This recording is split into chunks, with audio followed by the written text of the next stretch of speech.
शांति। ज्ञान के सागर,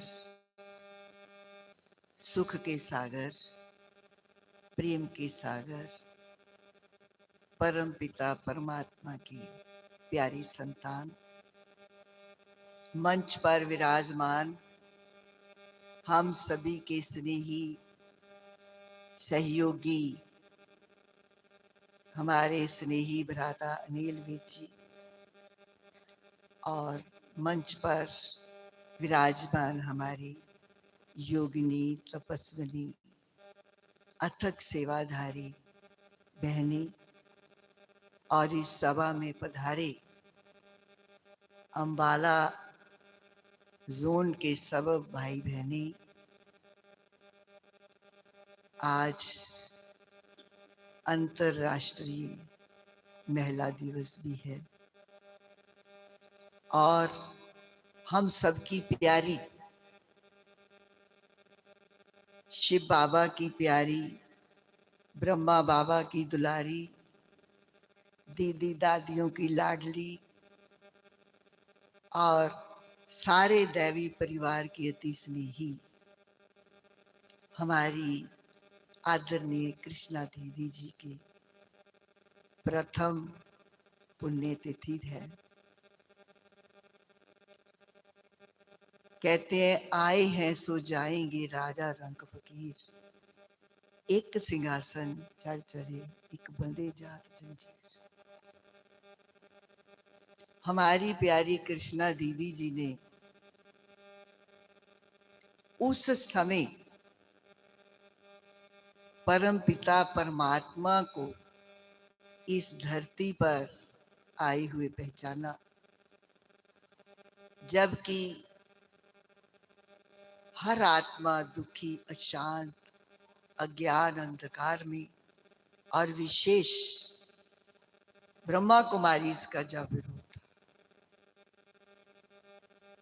लोग बहुत बातें करते थे, लेकिन उन्होंने उस बात की परवाह ना करते हुए बाबा के ज्ञान को बहुत अच्छी तरह से सुना, समझा और जितने भी प्रकार की उनके जीवन में समस्याएं आई, शिव शक्ति बनकर के उन्होंने उसको पार किया और शिव बाबा का झंडा लेकर के भारतवर्ष के कोने कोने में उसने बाबा को प्रत्यक्ष करने का अथक प्रयास किया। सन 1965 में हमारी कृष्णा दीदी जी से मुलाकात हुई थी अमृतसर में।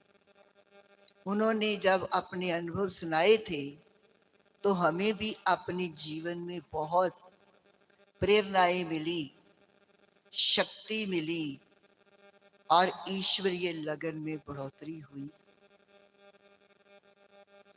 हमने आदरणीय कृष्णा दीदी जी के जीवन में देखा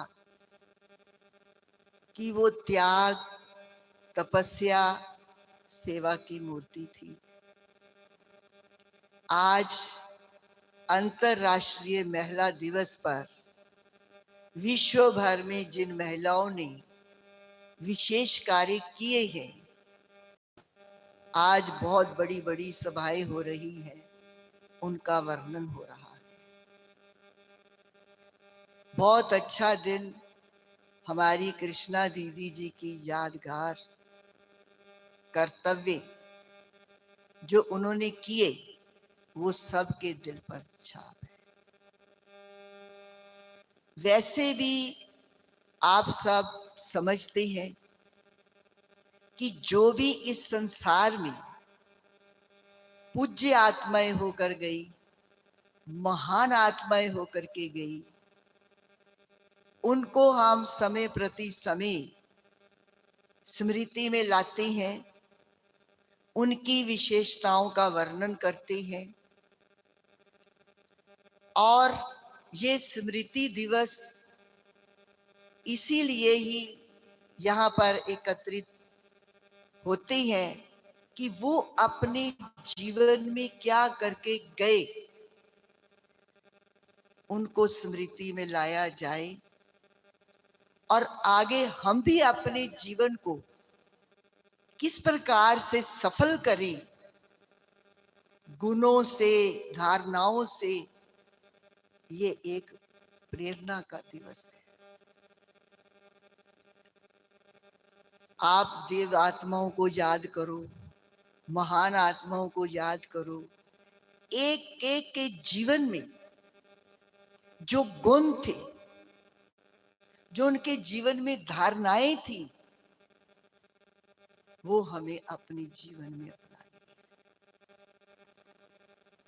आप सब अपने घर में देवताओं के चित्र रखती हैं, उनके चरित्र का वर्णन भी करती हैं,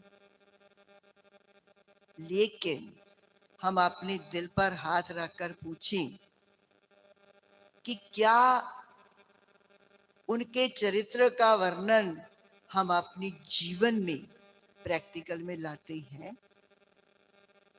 बहुत सुंदर प्रसंग हमारे शास्त्रों में आती है। एक छोटी सी बात सुनाती हूँ।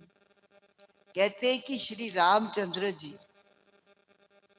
जब लंका पर विजय प्राप्त कर वापिस अयोध्या नगरी आ रहे थे, पुष्प विमान में उनके साथ श्री सीता जी थी, लक्ष्मण जी थे, विभीषण थे, हनुमान थे।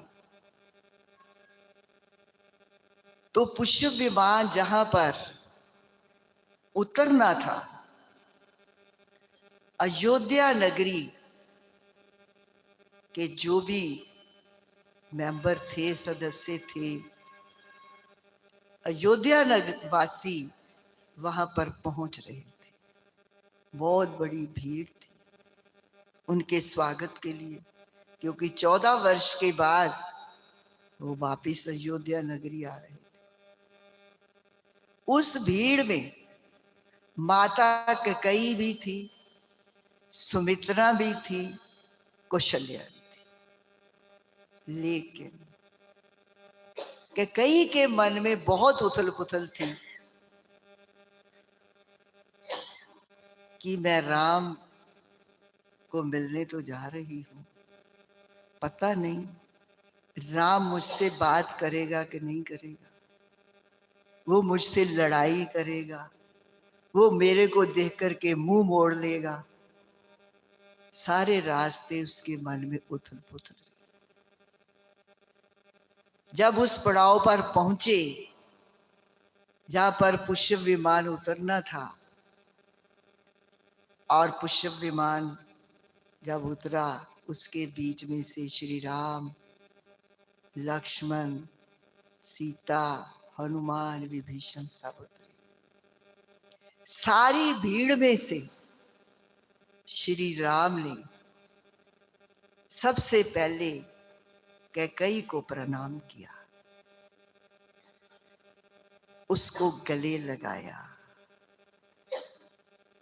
और कैकेयी बहुत रोई।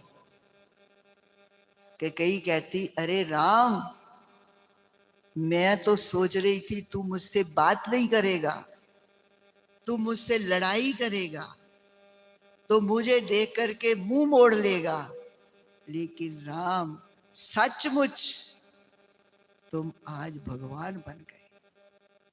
कहने का भाव है कि वो महान आत्माएं ये बात हमें दिल से समझनी है कि उन महान आत्माओं ने, देव आत्माओं ने जो अपने जीवन में धारणा की, तो पूजा किसकी होती है? तो इसलिए हमें इससे क्या शिक्षा मिलती है कि कोई हमारे से किसी भी प्रकार का व्यवहार करे, लेकिन बाबा ने हमें बताया है आपको हमेशा वरदानी मूर्त बनना है।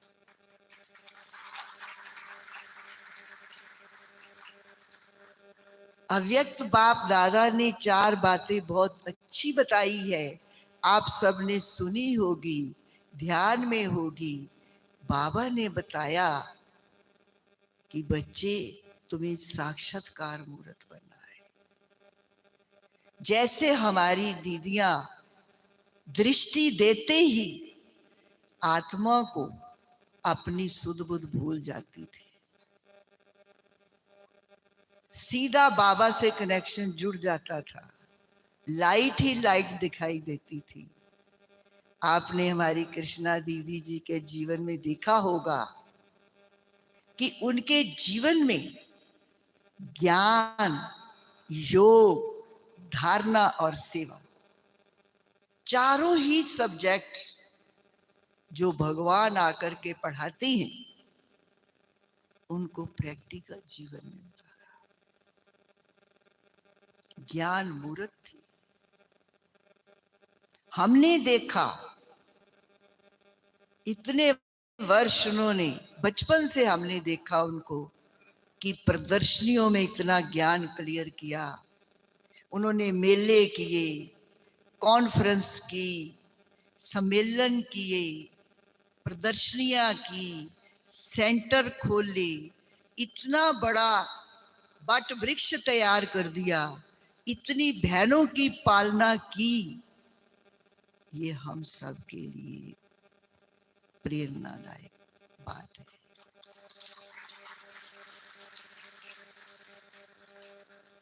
ज्ञान सुनाने में वो इतनी प्रवीण थी कि सुबह से लेकर रात तक उसके सामने अगर आता जाए सुनने वाला, तो वो ज्ञान गंगा बहती रहती थी। योग की दृष्टि में इतनी पावर थी कि हर आत्मा को शक्तिशाली बनाया। ये सब आप जो बाबा के बच्चे, धारणा मूर्त ब्राह्मण आत्माएं, ब्रह्मचर्य का पालन करने वाले, ब्रह्मा के आचरण पर चलने वाले, ये हमारी कृष्णा दीदी की ये प्रत्यक्षता है कि वो चाहे आपके साथ, चाहे ऊपर एडवांस पार्टी में भी जाकर के वो आत्मा सेवा कर रही है। गुणों की मूर्ति थी।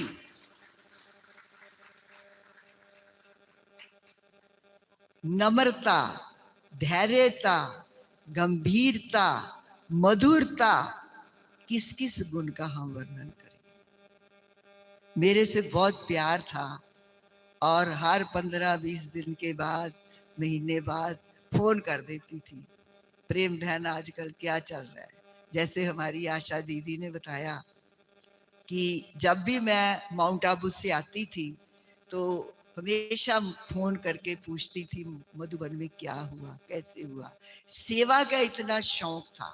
वो वहां पर नहीं जा पाती थी, लेकिन वो मीटिंग में जो सेवाओं के प्लान बनते थे, जब हम उसे सुनाते थे तो वो सेवा के प्लान को प्रैक्टिकल में लाती थी। और कितनी जन जन की आत्माओं का उसने कल्याण किया। और सेवा सेवा सेवा उसके जीवन में हड्डी हड्डी सेवा ही सेवा उसके जीवन में रहती थी।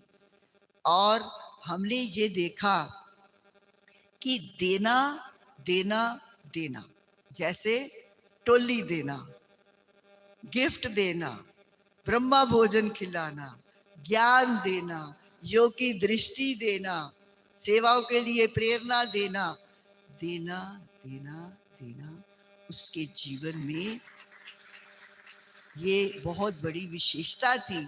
वो हमें प्रेरणा देकर के गई है कि जैसे हमने उस भगवान से योग लगाया और यज्ञ की मर्यादाओं पर चले, एक सदा वो आज्ञाकारी, वफादार, फरमान बरदार रही। तो ऐसे याद आता है कि हमारी बड़ी दीदियों ने कितना त्याग किया। देना देना देना पे मुझे एक बात याद आती है। कहते कि एक व्यक्ति बगीचे में गया, बहुत सुंदर फूल खिला हुआ था। वो फूल को कहता है, अरे फूल, तेरी 24 घंटे की जिंदगी है, तुम इतना खुश कैसे रहती हो? अरे फूल, तेरी 24 घंटे की जिंदगी है, तुम इतना खुश कैसे रहते हो? फूल कहता है थोड़ी देर बैठ, तुझे सब पता लग जाएगा। व्यक्ति देखता है, थोड़ी देर बाद तितली आती है। तितली चारों तरफ फूल के चक्कर लगाती है और उस पर बैठती है और खुश होकर के उड़ जाती है। फूल बहुत खुश होता है। थोड़ी देर बाद भंवरा आता है। भंवरा फूल के चारों तरफ मंडराता है, फूल पर बैठता है और फिर खुश होकर उड़ जाता है। फूल फिर खुश होता है। थोड़ी देर बाद मधुमक्खी आती है, उसके चारों तरफ चक्कर लगाती है, उसके पराग पर बैठ जाती है और मधु लेकर खुश होकर के चली जाती है। फूल फिर बहुत खुश होता है। थोड़ी देर बाद एक बुजुर्ग महिला अपने पोते को लेकर के आती है। वो बच्चा फूल देखता है, फूल को छूता है, बहुत खुश होता है, खिड़खिड़ा के हंसता है। फूल फिर खुश होता है। फिर थोड़ी देर बाद फूल उस व्यक्ति को कहता है, देखा मेरी खुशी का राज? क्या खुशी का राज है? क्या राज है? देना, देना, देना।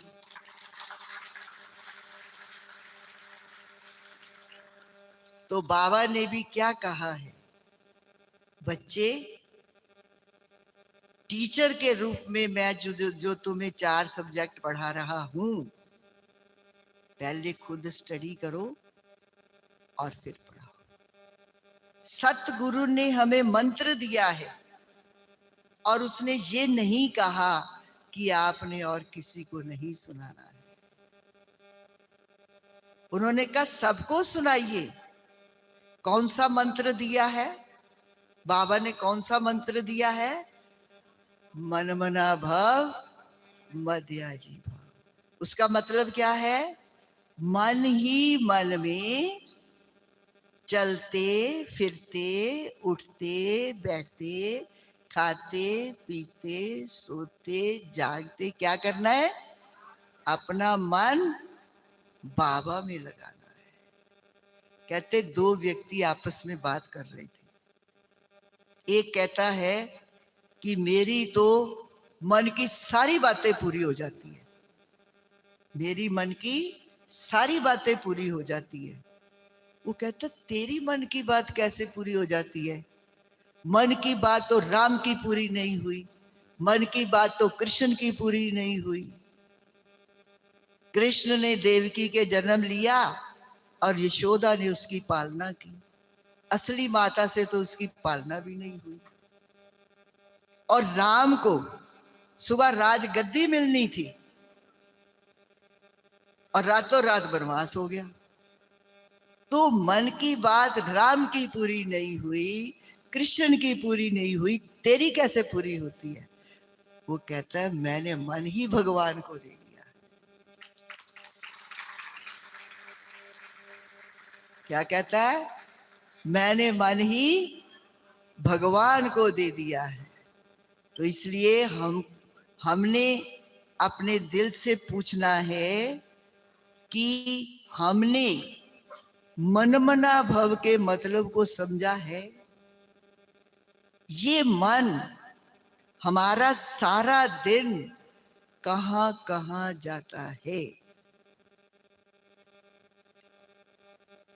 ये शास्त्रों में भी वर्णन है।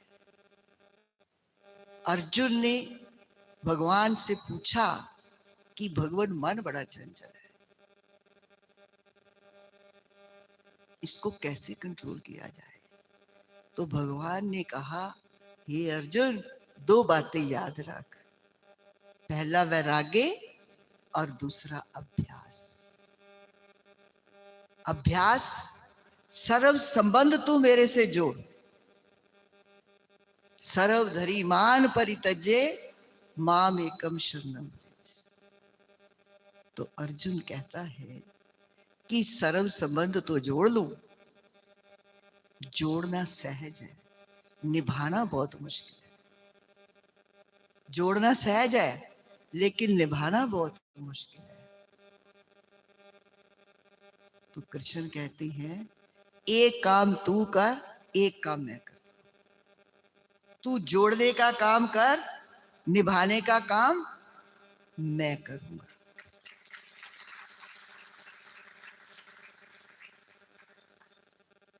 तो उसमें एक प्रसंग आता है, कहते कि जब महाभारत युद्ध चल रहा था तो अर्जुन बार बार जीत रहे थे और दुर्योधन हार रहे थे। और जो भीष्म पितामह थे वो कौरवों के सेनापति थे। भीष्म पितामह ने ये घोषणा की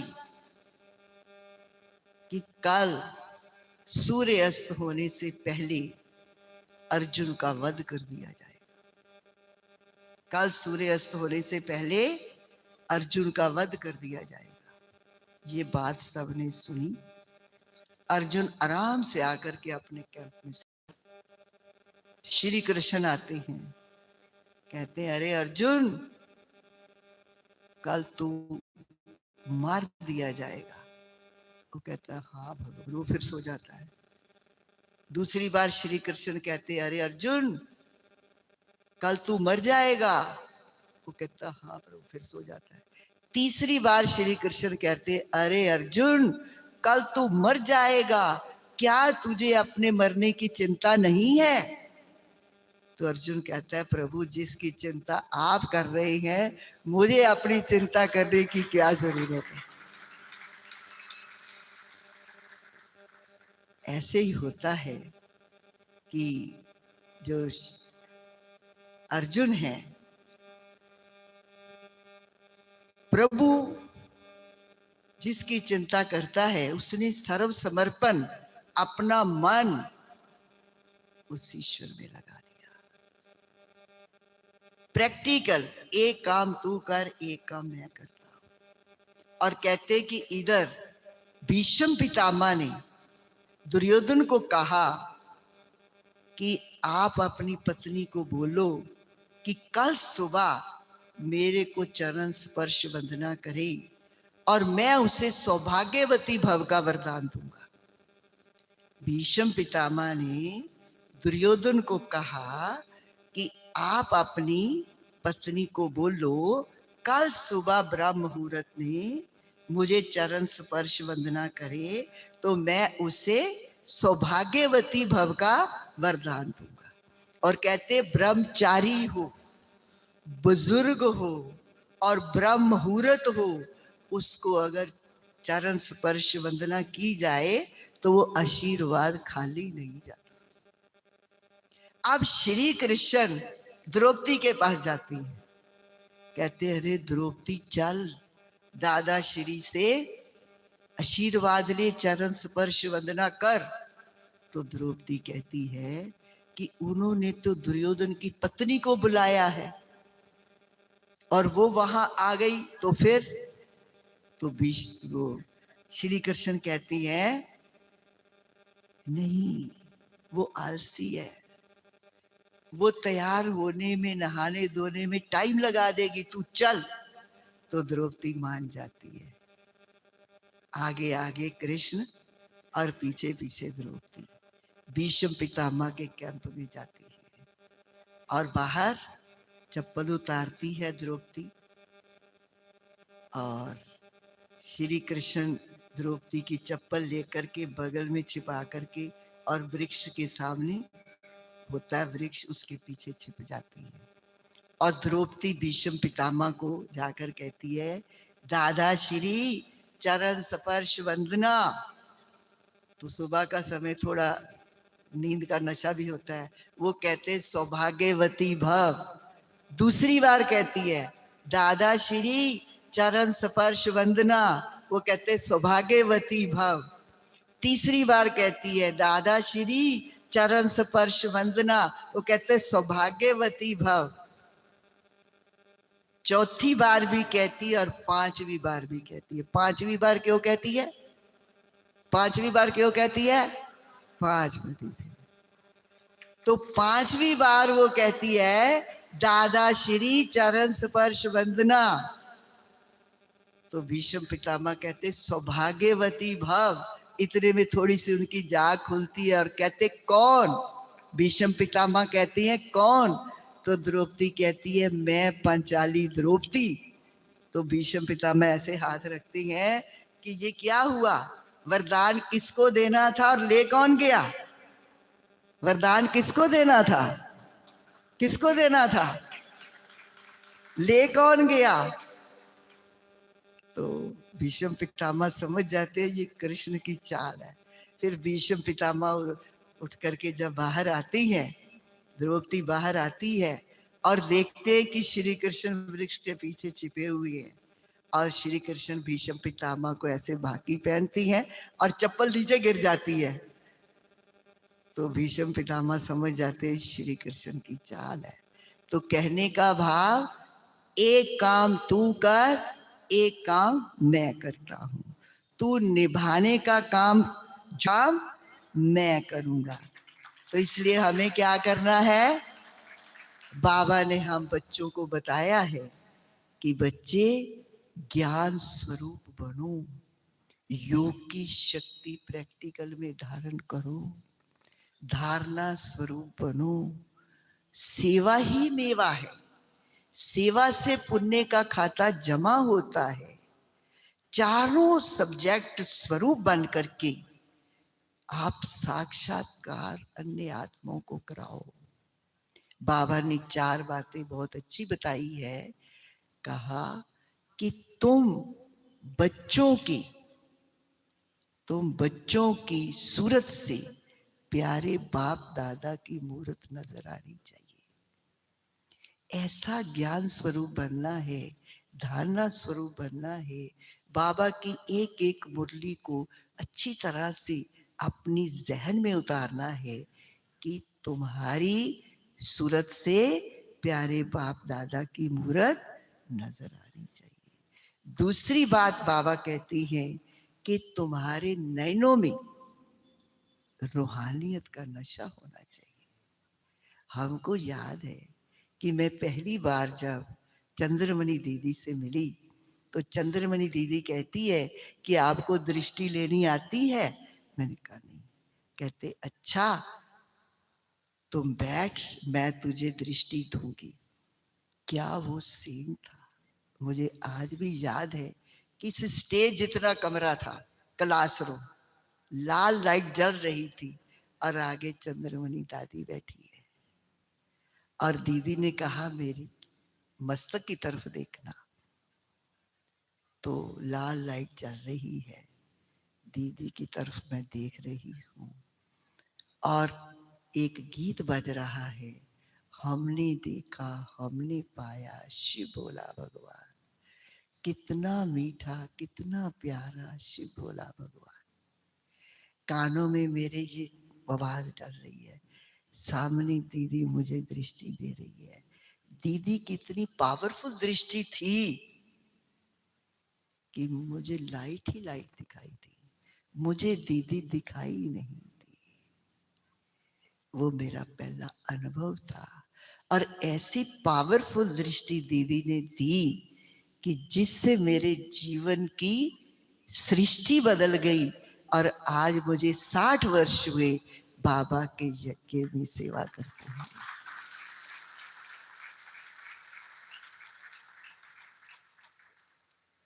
तो हमारी दादियों ने 14 वर्ष तपस्या की। आप भी तपस्या कर रहे हैं, आप भी ऐसा अभ्यास कर सकती हैं। हमारे सामने प्रैक्टिकल हमारी प्यारी दीदियां हैं। तो आप भी जब अपने परिवार में रहती हैं, सबको आत्म दृष्टि से देखेंगी। जो भोजन है वो बाबा की याद में बनाएंगी और पवित्र भोजन जब वो आत्माएं खाएंगी और बाबा को भोग लगा करके उनको खिलाएंगी और जब दृष्टि देंगे तो अवश्य ही आपके नैनों से बाबा का साक्षात्कार होगा उन आत्माओं को। तीसरी बात बाबा बताते हैं कि बच्चे, आपके चेहरे से सर्व प्राप्तियों की झलक नजर आनी चाहिए कि इनको मिला कौन है, ये किसके बच्चे हैं, संपन्न है, संतुष्ट है, धैर्यता है, गंभीरता है, सहनशीलता है, और ये महाराजा सर्व प्राप्तियों से संपन्न है। बाबा हमें सर्व गुणों से संपन्न बना रही है, सर्व खजानों से भरपूर कर रही है, सर्व वरदानों से भरपूर कर रही है।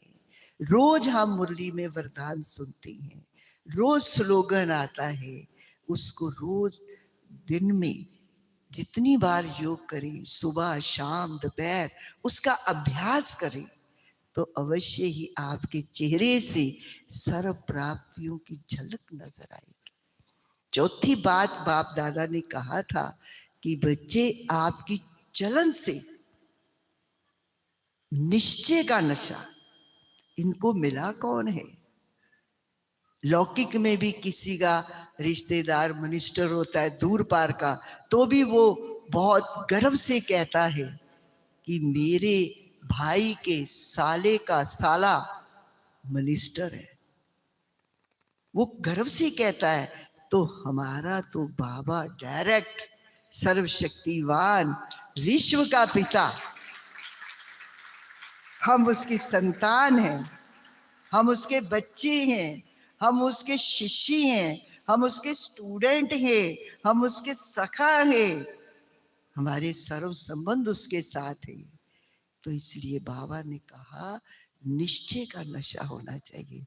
तो हमारी आदरणीय कृष्णा दीदी जी ने जो भी मैं आपको बातें बताई, सब उनके जीवन में प्रैक्टिकल में झलकती थी, साक्षात्कार होता था। इतना प्यार की वो गंगा थी।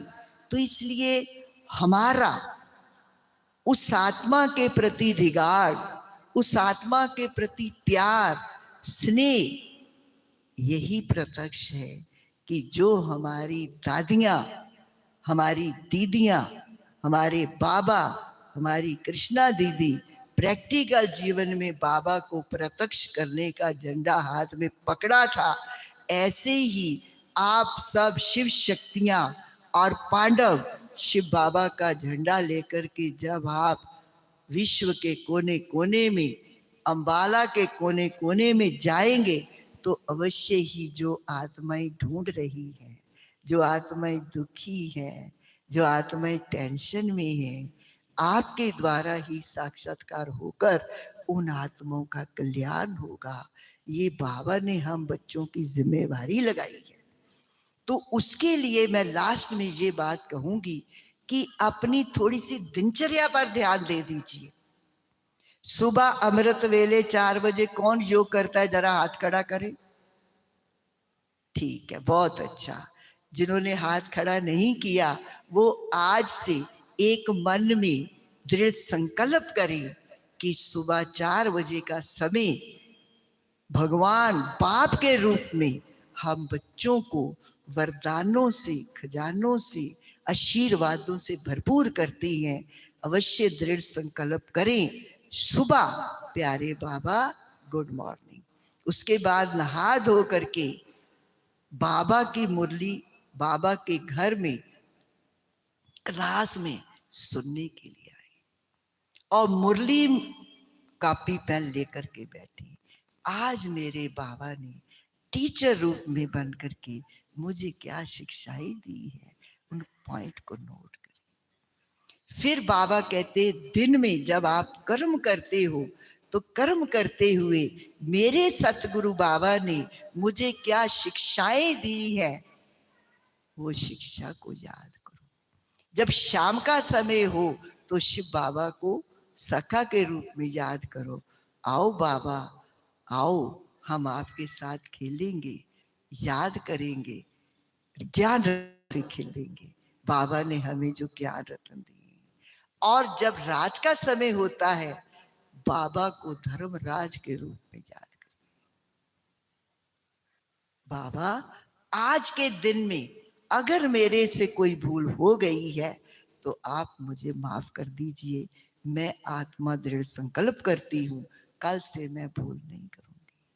तो बाबा की आज्ञा का पालन करते करते करते हमारी आत्मा अपने लक्ष्य तक पहुंचेगी। जो बाबा ने हमें कहा कि ब्राह्मण ब्राह्मण सो फरिश्ता, फरिश्ता सो देवता। और हमारे ईश्वरीय विश्वविद्यालय का लक्ष्य यही है कि नर ऐसी करनी करे जो नारायण बने, नारी ऐसी करनी करे जो लक्ष्मी बने।